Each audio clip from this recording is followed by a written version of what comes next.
Now tuned in the All Facts No Pain Sport podcast. I don't let nothing marinate. We get straight to the sauce. Everything saucy. Mr. Whip it to the oils, aka Mr. Arm and Hammer.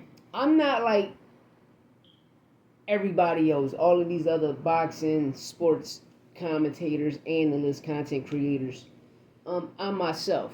Uh, I give true facts because I love the sport of boxing. I love the sport of football, which is the NFL. That football, NFL. I love this. I love the NBA. But besides that, like I said, I don't let nothing marinate. We're gonna get straight to the sauce. Everything saucy. Well, this session right here, it's about fighters back then and fighters now. The fighters back then and the fighters now. And the reason I'm talking about this because when I was growing up, they never let no fight marinate. You understand me? And it never was of he got a weak resume. You understand me? Because turning pro, to become a pro boxer and turning pro is hard. Turning pro and keeping that O is hard. Turning pro and getting in the ring with a veteran, you probably got 3 fights. He's probably 10 and 20. He probably got 10 wins, 20 losses. But at the end of the day, he got 30. He got 27 more fights than you because you only got 3 fights. You got 3 victories. You 3-0. This guy 10 and 20. You feel me? He might have been knocked out 7 times, but that doesn't mean that you're going to come and do the same damage that another fighter did. Like for instance, I'm gonna use this as an example. I'm gonna use 2 fighters. I watch Shakur Stevenson go on Cigar Talk and states that since Jamel Herring beat Lamont Roach and Lamont Roach went 12 rounds with Tank and y'all saying he beat Tank, which is full of shit, is he think he can beat Tank, which is that's not the case. Then you got Richard Hitchison that just did an interview, if I'm not mistaken, was it Fight Hype? And he stated on the interview is, well, Cambosis beat Teofimo Lopez and Leon Perro beat Saburo Matiste, and I beat them easily. Bro, that doesn't mean you can beat them. You understand me? It doesn't mean you can beat them. When you really watch the Teo and Cambosis fight, just keep it real. Watch the fight real close. Teo got robbed. Teo knocked him down 2 times in that fight. Remember, when he knocked Teo down, Teo got back up and knocked him down, and they didn't call it a knockdown. They robbed Teo for that knockdown because they would have split it that round. Watch the Pablo Matiste fight. You'll find out. You understand me? But that's why I say of this generation of fighters, it's if you can beat this person and that person beat that person, then you can beat that person. It don't work like that. And then y'all resumes, y'all letting stuff marinate too much. See, back then when I was growing up, the fighters back then, all of the top prospects fought the top prospects. All of the top contenders fought the top contenders to become the mandatory. And every champion fought as mandatory.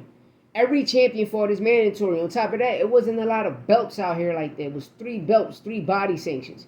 We're going to keep it tall. You understand? It was 3 body sanctions. But you let these people tell it, they're going to tell you something different. You understand me? And then that's when we find out how the WBO got caught up in a scandal, a corruption scandal, and that's why nobody cares about the WBO. WBC, IBF been there. The WBA comes in. And shout out to the IBO. The IBO making a lot of noise. The IBO is making a lot of noise. Shout out to the IBO. Even shout out to the WBO. Shout out to the IBF. Shout out to the WBA. Shout out to the WBC. Now, I mean, shout out to all of the body sanctions. But what I'm stating is true. We got to stop letting this shit marinate. We can't say, oh, the fighter not ready. If whoever you put in front of him, and if he get a knockout or he go 8 rounds, 10 rounds, or 12 rounds, and he still win the fight, he's still ready. You understand me? We can't just say, oh, he not ready, and you keep putting him in there with journeymen, and then he getting knockouts like Brian Orman Jr., and every time you put an elite fighter in there with him, you get exposed. The power not there. I'm only stating facts, man. This is only facts. I don't shit on nobody record. Your resume speaks volume. We go off your resume. The proof is in the pudding. The proof is in the resume. Don't believe me? Look at Brian Norman Jr. last two fighters. Derek Cuevas and Jin Sasaki. These niggas was never ranked. Nobody didn't even know these niggas. Jin Sasaki come up 2-3 weight classes. Nobody don't know these niggas, bro. You got knocked out. Derek Cuevas, nigga, you a caseworker. All you do is just worry about a check so you can go buy a brick. Educational purposes only, you know what I mean? Just some comedian sarcasm shit. But real rap, you know? And you get your knockouts there, but when you fought Figueroa, Pacheco, like, he dropped you. He exposed you, put you right on your back pocket and made you chinny. You feel me? And another thing about chinny, the definition of chinny, we from the 90s, we created that word. Chinny is a person, when you touch his jaw, he falls. He can get back up and go out on a shield, which makes him a warrior. But every time you touch his chin, he drops. He falls. That's a chinny person. Not a person that get knocked out. Everybody go to sleep. A chinny person is every time you punch him, you know every time he fight, he's bound to fall. Ray Boom Boom Cini was chinny. Derek Reed became chinny, right? Ryan Garcia, chinny, right? Devin Haney is chinny right now. Brian Norman Jr. is chinny. Trust me, he's chinny. The next elite competition he fight, it's going to happen. Do Devin Haney have the chance? Yeah, Devin Haney has the boxing opportunity chance to get him out of here. Plus, Dev, it only take 5 pounds of pressure. Dev can knock him out and can drop him. But Norman can do the same. That's why this fight right here is a 50-50 fight of the chinnies. It's the 50-50 fight of the chins. It's the chinny fight. I'm telling y'all, don't believe me, you can go back and watch Brian Norman Jr. Every time he fought an elite fighter, Quentin Rando, JCon got exposed. Even when he went to Mexico and was fighting. One of a Mexican nigga from the bar gave him a run and went the distance with him. Make it make sense. That's why I'm saying all of this hype and all of these narratives creating and all of these other content creators putting these motherfuckers in these positions to speak their bullshit when the truth is always out there.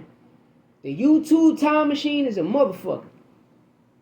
But besides that, like I say, back in the day, boxing was way better than this generation. And the reason I say that, because we never let it nothing marinate. We got straight to the sauce, everything saucy. Them niggas was in the ring, whipping that bitch to the oils, giving the fans what they want and what we paid for. And pay-per-view will never die down.